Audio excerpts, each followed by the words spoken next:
But here, a few years ago, they said Corazon County wheat grown by students in Massachusetts. Front page story, photo above the fold. A couple years later, that was 2003, 2005, Corazon County corn saves fall feast. That was the year we had the Stoneham corn. And they sent us corn from out there. This year, front page, photo above the fold. This was Massachusetts school uses Corazon wheat seed for crop, but the real edge of the story was we had built an electric-powered threshing machine that has a 12-inch wide blade, and so that you can appreciate what that means, these are the John Deere threshing machines that you see here. And when we spoke with John Deere, they said, you know, this could very well be the smallest electric threshing machine in the world. There it is. It's built out of a Toro snow shovel. You know, those little useless things that will, you know, take an inch of snow off your sidewalk. So, we're just about done here. We think that it's important that the students get involved in the community beyond the school. We've had students go to the Rotary, local Rotary Club. The Rotary has helped fund us.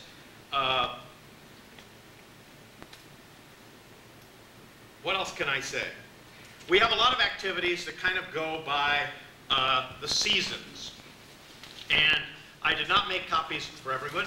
I made 2 sets of copies, which I'll have for you folks and, of course, the local press, which we would never want to forget. But it points out, for instance, that in the fall, and I'll just do one of the wheat activities, we provide an opportunity for students to grow wheat at home with our overage of wheat seed. We do measuring and addition. With a digital scale, we weigh how much seed we got. We add up the parts of the harvest to get the total weight of our seed. We do word story problems. Students calculate how much wheat the class will need to bake 100 loaves of bread. Each loaf takes this much wheat. Area and perimeter. Reading and expanding a recipe through addition. I'll leave this up afterwards. It's a quick overview of the Field to Plate program here at the badge. And I had to bring one toy down because technology, we teach students in 3rd grade that technology is things that people make to help them live an easier, better life. That's a 3rd grade definition of technology. And they are given, they'll be each given an ear of corn, one of ours, and they'll say, now, we have to shell it. And if you were a colonial child, and a lot of this we tie into, you know, if you're a colonial child, you've got to shell a lot of corn. Your mother wants to make cornbread. We mill our cornbread, by the way. We have to take from that, it has to be threshed, winnowed. We have to make sure there aren't any rocks in it. And then it has to be ground by the students, milled, as the students would say. And we mill about 50 pounds of wheat. We grow only about 25 pounds in our field down here. We mill 50 pounds of wheat. They will, the Monday before Thanksgiving, be making whole wheat bread here, 100 loaves of whole wheat bread, all whole wheat. On the corn, though, we say, okay, now we got to get the kernels off here. How do we do it? Well, the way the colonists did it is they'd give it to the children, and the children could either do this, and a couple of kids do this and say, boy, that hurts your hand. Or you do it on the edge of something, like the edge of a sharp shovel. And after they've done a little of that, we say, or you could try some technology. Something, this is late 19th century technology, and we didn't even know how it worked when we got it. It's a Black Hawk corn sheller. Every household from Ohio west had at least one. And Mr. Schwartz, you want to come up and turn the crank? Now, this is great. Sometimes the kids, hang on a second, sometimes the kids come back from 4th or 5th grade where they're studying simple machines. And they look at this and they say, you know, lever, wheel, you know, axle, wheel. Now the wheel wheel, if you can't see it, is basically, this is all cast iron. It's a cast iron wheel with what looks like a torture machine. Put your hand in here, you'd be in sad shape. However, really, just watch. When the crank is turned, it not only removes the kernels of corn, it turns the corn. But watch beyond that. Go ahead.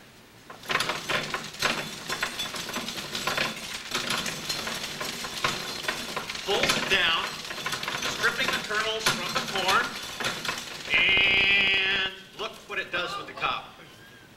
Throws the cob out. Now, in our ignorance in mounting this thing, I mounted it too far over this way. If I mounted it the edge, it would have thrown it. So you could just continue to...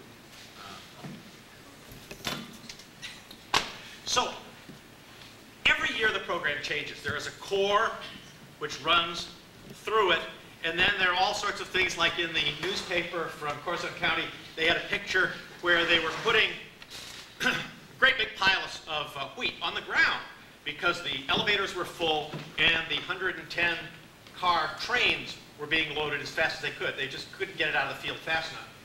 And the newspaper mentioned, or actually the editor wrote to us and said, that's 280,000 bushels of wheat. And we said, wow, 280,000 bushels, what's a bushel? We investigated that. How much do we raise? A third of a bushel. How many fields our size do we need to raise the wheat that they're pouring on the ground, waiting, hopefully that it won't rain, until they can get it on a train? 2.5 million of our little fields. This is the kind of thing we do. It's something that I think the kids will remember and hopefully take some of the learning with them. Thank you. North Reddings is I don't know, but that was one of the things we wanted to show them here, the size of fields, the horizon line, you know, these fields stretching to the horizon. Thank you. Great, thanks a lot. one question. Do you save seeds from one year to start the next year, or do you Corn and beans, yes. Flint corn is the original Flint corn. If William Bradford walked in and saw our Flint corn, he'd say, we raised that. The beans are heritage beans from Plymouth, so they are also not hybrid, and we use them. In fact, one of the things the kids had to do is figure out how many beans and how much corn do we have to save for our seed corn and seed beans for next year, given how many mounds we plant, how many beans and corn per mound. And now the next stage is for them to go and select a range of ears. You don't all your seed corn from one ear. We explain why. And similarly to search for the best looking beans and then put those aside. The wheat, we do not. We use a wheat that comes from South Dakota. That's actually our connection to South Dakota, because it needs to be fungicided to prevent the growth of a fungus. If anyone else is growing grain anywhere around here, we have to be sensitive to their needs. Great, thank you. That's great. Bill, excuse me, could I ask, how did you get interested in this as a teacher? What sparked you? When my son was born, I quit my job and became a consultant. And the local school said, they need someone who's a carpenter. And I was a carpenter, and I went and worked with this teacher named Steve Levy, who was Massachusetts Teacher of the Year that year. And he grew wheat. He did a lot with it that I didn't do. But I thought, that's cool. And I saw how it could connect to the curriculum and how it excited people. That's how it kind of started. Then this goes far beyond that. We've got apple trees out there that we have grafted scions given to us by Frances McHugh from a tree that was old when she moved into a place on West Park Street in 1929. The tree was old. She thought it was dying. I was at the Historical Society. She offered us scions. We took them, grafted them onto rootstock the kids grew. And when the kids graduate from high school, maybe, they can pick apples from those trees. They're standards, so it'll be 10 years. But the others are dwarfed, so we should be able to pick in a few years. it's that excitement and energy and attention to detail that, and Mr. Cassell did a good job pointing out that the third grade team keeps that with all kids, and they do all these activities together from the work they do in July. They come out and work in the field. Saturdays they were, what were you doing with the rocks, the rock wall? Yes. We got it all out and then opened up to the community, and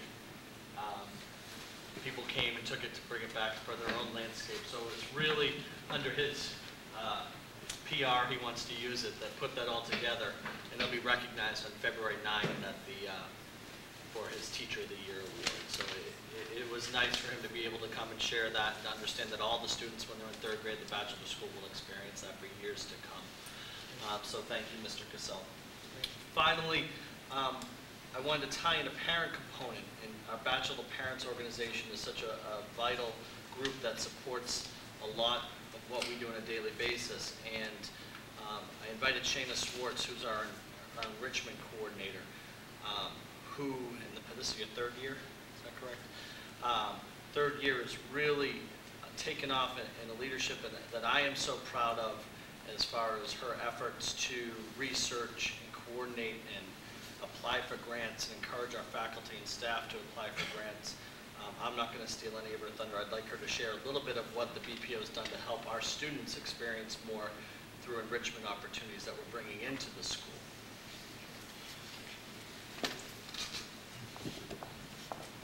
Thank you, Mr. Killeen. Good evening, Dr. Trouton, school committee members, and the Batchelder community. I have been the enrichment coordinator for the Batchelder Parents Organization for the past 3 years. The enrichment programs at the Batch are driven by the curriculum and experiences that the teachers want to share with their students. Each program is geared to motivate and support a creative approach to teaching. As enrichment coordinator, my responsibilities are to prepare, plan, and manage the BPO's allocated enrichment funds for grade levels pre-K to 5, and this budget is also inclusive of Mr. Killeen's Choice for All School programs during the school year.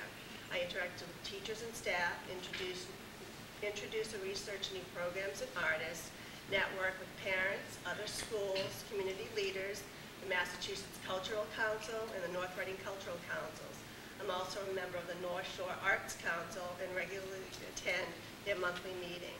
I oversee the grant application process for all grade levels, and I write grants on behalf of the BPO. I also like to ensure that this information is effectively communicated to all parents via the school newsletter, the Batchelder Bulldog, and at the monthly BPO meetings.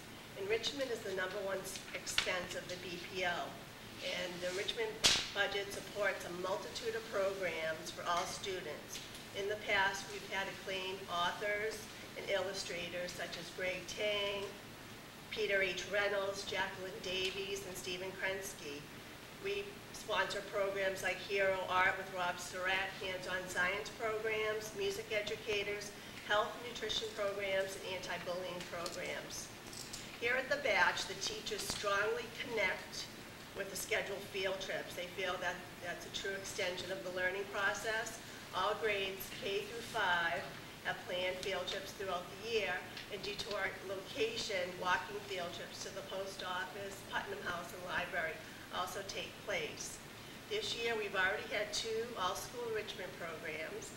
On September 27th, we had Grammy award-winning singer, storyteller, author, and playwright Bill Harley entertain grades pre-K through 5. And October 9th, we had marathon rope jumping champion from Atlanta, Georgia, Mark Rothstein, who brought his physical fitness and character education program, A World of Rope Jumping, to all students at the Batch. And both of these programs were entirely funded by the BPO. For 2008, in collaboration with Young Audiences of Massachusetts, the largest state agency for the arts, I booked author-illustrator Kevin Hawks and his program, Imagine That. This event will take place in March and will also coincide with Read Across America Month. Additionally, in May, I have booked another young audience performer, San Francisco's master storyteller, Robert Kikuchi Ngoyo, and his program Ethnotech Asia Fantasia, with Dr. Trouton's visit to China and with a Chinese educator visiting